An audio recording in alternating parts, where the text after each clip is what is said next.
at the Department of Neurology. So we're looking very much forward to your talk. Yeah, thank you very much. Good afternoon. Hope this works. Yeah. It's a great pleasure to be here. I learned an awful lot. It was really a highly interesting sessions for me. My task is to talk about the burden and challenges of brain disorders. I will do this in a couple of minutes in the following way. I could just say, well, the burden is excessively high and the challenges are huge. So that would be enough for the politicians to give us more money.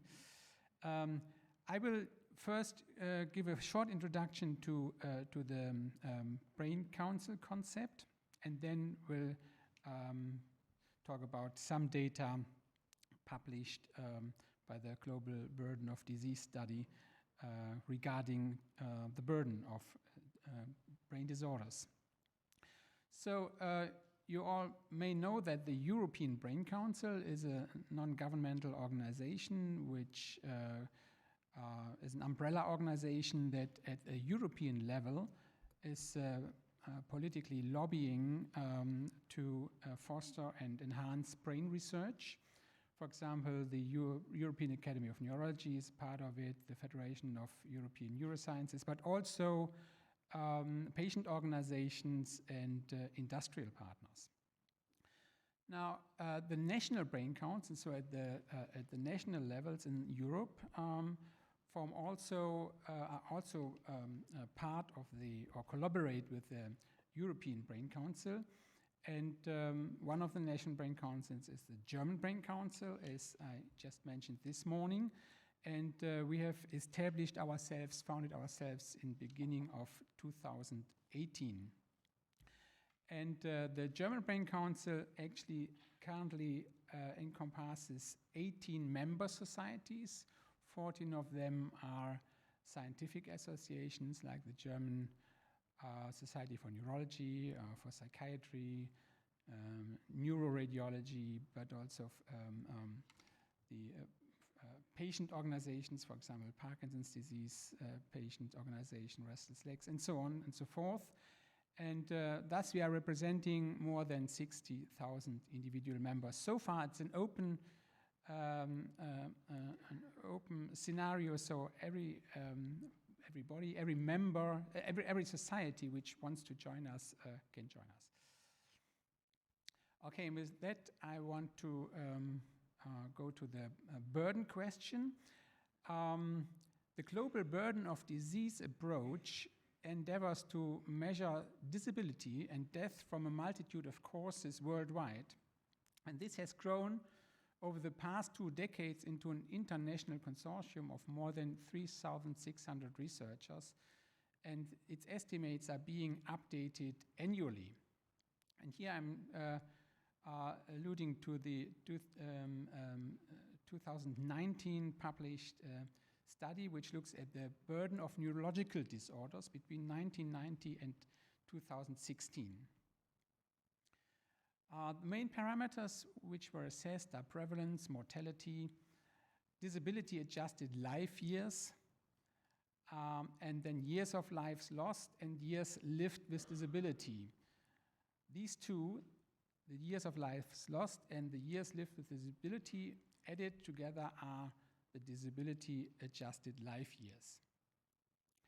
And from this study, it's clear that the mortality, for example, the ranking of causes of death, neurological disorders have globally are at the second place. So the second most disorders who are causing death, and in Europe they are at place 3 after cardiovascular diseases and just after neoplasms.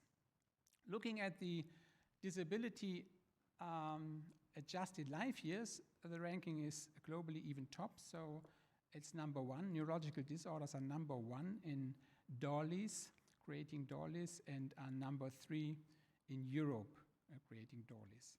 When we look at the different types of neurological disorders, then and also the different regions worldwide, then we see that stroke is number one, stroke and migraine, and then neurodegenerative disorders like Alzheimer's disease and other dementias follow. Looking at the neurological disorders, the DOLIs of neurological disorders across the different age groups, so from birth to old age. This is shown here for male and females. And so we see the great vast amount of DOLIs created by stroke, both males and females, a little bit less in females. And then in old age, of course, the neurodegenerative diseases, Alzheimer's disease, Parkinson's disease, increase in number of DOLIs. And what does it cost? What kind of costs do these brain diseases create? This is shown here. So these are the number of subjects again. So the most frequent disorders are anxiety disorders and migraine, but of course they don't create a lot of costs. The more costs are created by neurodegenerative disorders and stroke. And the European Brain Council has performed a study to really evaluate these costs, and they estimated that the costs of brain disorders in Europe amount to 800 billion euros, while 180 million European citizens are affected by one or the other brain disorder. So this is really a huge number, and this is important also for discussing this with politicians both at national and European levels when it comes to increasing research money. Now this is another study which looked into a specific neurodegenerative disease in Parkinson's disease. And I briefly want to show this because I'm clinically seeing these patients. So here you see the age standard prevalence of Parkinson's disease per 100,000 populations worldwide, and we can see that the prevalence rates vary more than 5 times by country. So we have really large variation of prevalence rates across countries, and generally there are higher rates in high income North America and lowest rates in sub-Saharan Africa. I think I should go through this. And to summarize this very interesting study on Parkinson's disease burden, this study shows that in 2016, the prevalence of PD had grown to 6 million from a prevalence of 2.5 million in 1990 globally. So this is a very, very dramatic increase, and this goes beyond the increase which would be explained by the increase in life expectancy, because the age standardized prevalence rates increased by 20%, and this explains that obviously it's not only the age which increases Parkinson's disease. The DOLIs which were created by Parkinson's disease were 3.2 million DOLIs and 210,000 deaths. Male to female ratio stayed the same between 2016 and 1990, so 1.4 ratio, a little bit more males than females. The DOLI rates and death rates increased for all global burden of disease regions, except for Southern Latin America, Eastern Europe, and Oceania. And the DOLI rates generally increased across the socio-demographic index. Overall, The global burden of Parkinson's disease has more than doubled as a result of increasing numbers of older people. And this leads to a really high societal burden of Parkinson's disease. This is summarized here. So we have a rising prevalence.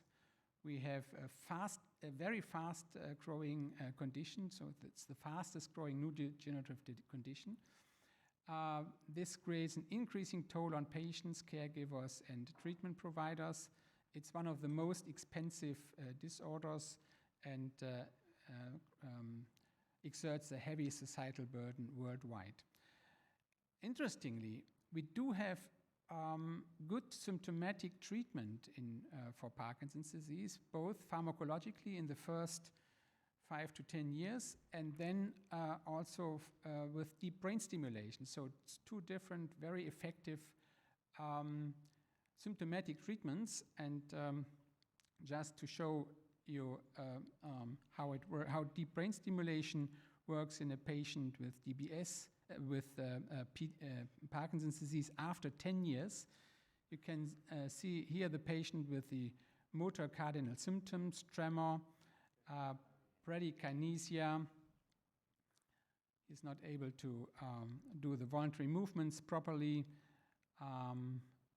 both in the arms, but also the face is hypomimic, so hypokinetic. The axial movements are slow, and it's difficult for him to get up from the chair. He can't keep his balance.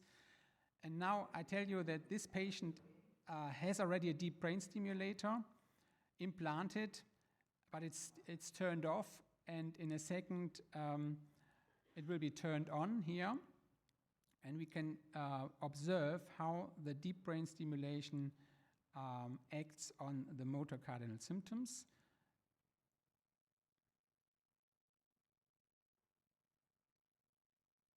So the tremor is gone after a couple of seconds, and the patient realizes, obviously, that something happened.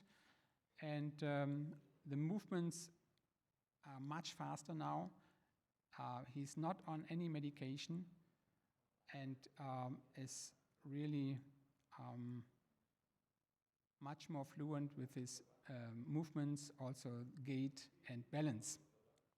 And this translates also into not only into better motor outcome, but also better quality of life in general, which is also compared to best medical treatment is better with DBS.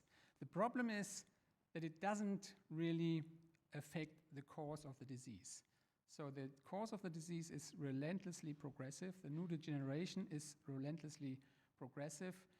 And the patient will still become worse and worse, and then eventually die from problems that are not responsive to DBS. So we have really key unmet needs that we don't have a real protection treatment. We lack disease-modifying treatments, and we lack effective treatments for non-motor symptoms, which I didn't go into.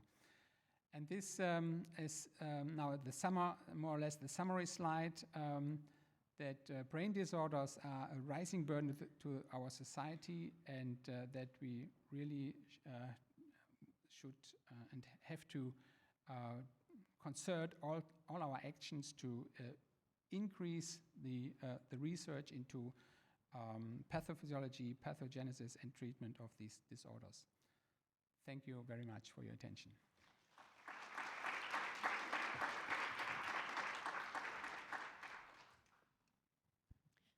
Thank you very much for a great presentation.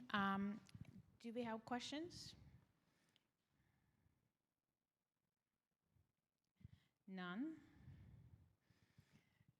So, well, as I said, well, you were not here then, actually, but I said that we've had a lot of help from the brain councils in Europe, in Lifebrain, for the stakeholder engagement work that we do.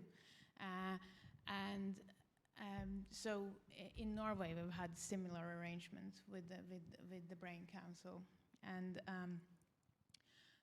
So can I ask you what would you think is an efficient way to have these, because you're an umbrella organization for all of these patient organizations and also some other non-interest organizations. Do you have pieces of advice for us in this work for how to work with them, with the patients and the organizations to influence the research?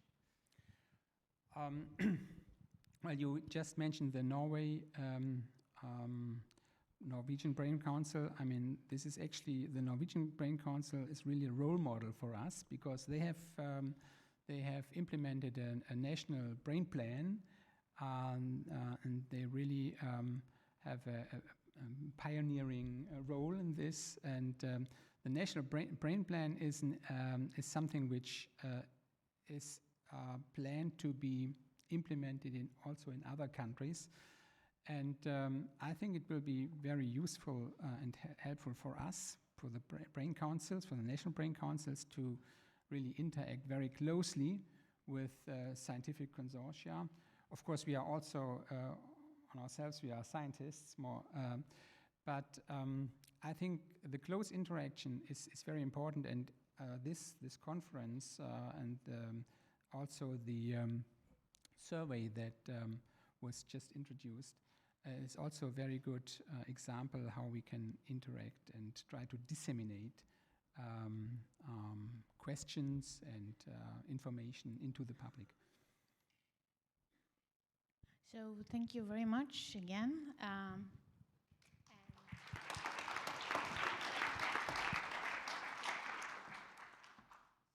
This brings us straight over into the panel debate. So I would like to ask the panelists to take their chairs.